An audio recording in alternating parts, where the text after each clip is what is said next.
One day that was not sunny for Earth, creatures came out from deep underground. People called these creatures Reapers. They quickly destroyed 99% of all people on Earth. No one knows why, but Reapers do not attack humans who are above 8,000 feet high. That allowed a small number of people to survive. In America, the safe places were in the Rocky Mountains in Colorado. Here, in a place called Lost Gulch Refuge, lives a boy named Hunter. One day, he went beyond a line marked in blue on the ground. He barely escaped a Reaper that was hunting just below the safety limit. Hunter's father, Will, scolds his son for taking such a big risk. Will is especially worried because Hunter has a weak lung. He cannot run fast. And after losing Hunter's mother, Tara, Hunter is the only family left for him. Later, Will tells his neighbor, Katie, that Hunter only wanted to see the next settlement. Katie feels sorry for the boy. There are no other kids in their village for him to be friends with. And most of all, he really misses his mom. At the same time, in the next yard, a woman named Nina is trying to find a way to kill Reapers. She makes bullets from different metals and tests them on a piece of Reaper armor. Will does not believe in Nina's work. He often remembers Tara, who once went on a dangerous mission with Nina to get chemicals and never came back. She died in a Reaper's jaws. That night, Hunter has another health attack. Will manages to make him better, but he realizes they have almost no medicine left. The next day, Will buys macaroni at the local shop. It's now very expensive, but it's Hunter's favorite food. It's his birthday, so Will buys it for him. But Hunter is curious. He asks why his dad doesn't use the radio anymore. Will explains, electricity is very rare now. It must be saved for Hunter's life support machine. Will also says the filters for the machine are running low. To replace them,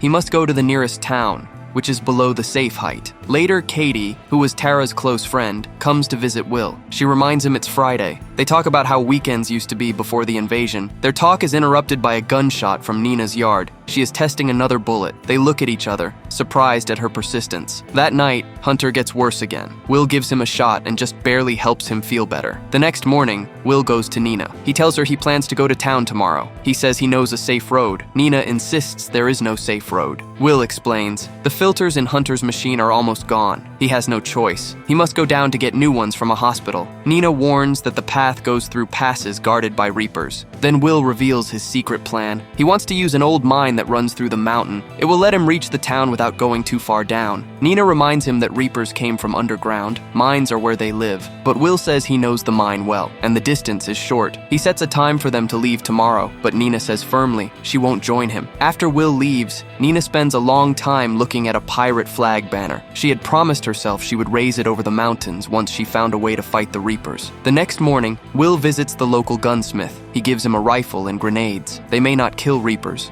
but they can slow them down. The gunsmith shares his own extra supplies and wishes Will luck. Katie arrives upset that Will didn't tell her of his plans. Despite his protests, she arms herself and says she is coming with him. Nina greets Katie coldly. She thinks Katie is not ready. She has never even seen a Reaper up close. Nina believes the group will die. Will explains the plan. When they reach a ski slope, they will use a lift to go down to the mine entrance. He hopes the lift still works. The group starts moving. When asked, Nina says she hopes to reach her lab. There she can get the special chemicals she needs to keep working. She also brings two things she made, a compass and a device that can find Reapers nearby by sensing their strong body electricity, far stronger than any animal on Earth. Soon they reach a fire road about a mile from the ski slope, but this marks the end of the safe zone. The group crosses the line carefully, weapons ready. They find old cars along the way. They take what they can, supplies and weapons. Katie takes a grenade launcher. She grew up in Texas. She knows how to use it. Meanwhile, Nina finds a piece of a Reaper's skin. As she picks it up, a heated argument breaks out between her and Katie. Katie blames Nina for Tara's death. Nina calls Katie an untrained troublemaker. Will steps in and stops the fight. The group keeps moving toward the ski resort. Suddenly, a distant sound echoes from the woods. They are surprised to see wild horses, now free in the mountains. Before long, they arrive at the ski resort. The top and safety is close, but Nina warns them. A Reaper is already near. Will and Nina rush to turn on the backup generators. They try to power the lift. Katie stands guard with her grenade launcher. She waits for the Reaper to come out of the forest, but she sees nothing. Then the creature appears from behind the trees. Katie fires, but the grenade misses the fast monster. The Reaper charges toward her. Will manages to turn on the lift. Nina jumps into the gondola, which begins to rise. Will shoots at the Reaper and gives Katie a chance. She tries to climb into the lift tower. She jumps, barely catching the rope. The Reaper grabs the cable with its tentacle and snaps it. The gondola crashes down. The group lands safely back in the safe zone. That night, they rest in an old guardhouse. Katie admits she is scared. She finally understands what kind of enemy they face. She now sees Reapers as perfect hunters. Nina adds, Reapers don't rest. They don't eat people. They just kill. They leave other animals alone. This makes her doubt if Reapers are living creatures at all. As the women fall asleep,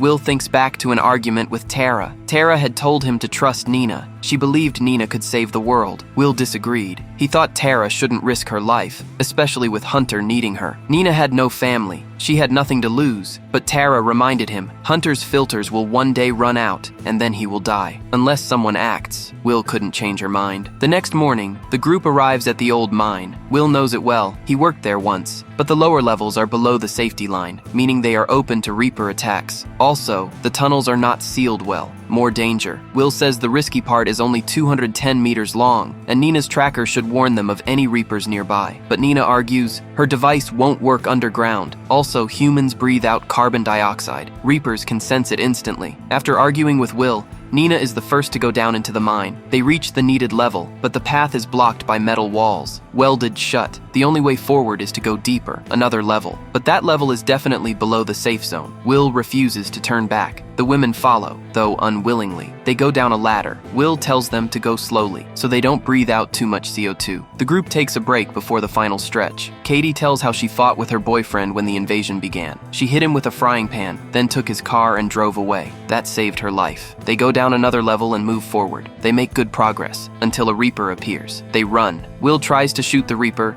but bullets do nothing. The Reaper keeps chasing. It pushes them into a dead end. Will tells everyone to turn off their lights and hold their breath. The Reaper uses its tentacle to search the dark. It touches very close to their faces. Will uses a flare to scare the creature. They run toward a broken tunnel. They crawl inside, but Katie takes the wrong turn. She is caught by the Reaper's tentacle. Will watches helplessly as Katie is pulled deeper. Nina sees a ladder. She and Will climb up to a higher level. They barely escape the Reaper. Finally, Nina and Will come out of the mine, back above the safety line. They continue walking. Soon they find a mostly intact pickup truck. They decide to use it for travel. Before leaving, they stop for the night in an empty house. They find some food. While eating, they remember Tara and Katie. Will regrets bringing them through the mine. Nina advises him to use his anger to fight. She tells him she plans to go back to her lab. She wants to get magnesium. She thinks the Reaper's strong outer shell uses magnetic powers to protect itself. She believes a bullet with magnesium could burn through and kill them. Will gets angry. He says her idea isn't proven. He blames her for Tara and others' deaths. Nina hits back. She says he is facing the same hard choices again. The next morning, they head into town. They enter the hospital, looking for oxygen filters. The building is broken and looted. They go to the top floor. Inside an operating room, Will finally finds the filters, but then they hear the sound of a Reaper getting closer. Attack is coming. They run. The Reaper catches up. It grabs Will. Nina grabs a fire axe. She cuts the tentacle. The Reaper gets even angrier. They run back into the operating room. Will tells Nina to run. He shoots at gas cans. The explosion throws the Reaper out the window. It lies still outside. Will says he must return to his son. Nina tries to convince him to help her first. If she finishes the magnesium bullet, people might have a fighting chance. She promises to raise her pirate flag once done. It will signal that Reapers can be killed. That way, Katie and Tara did not die for nothing. Reluctantly, Will agrees.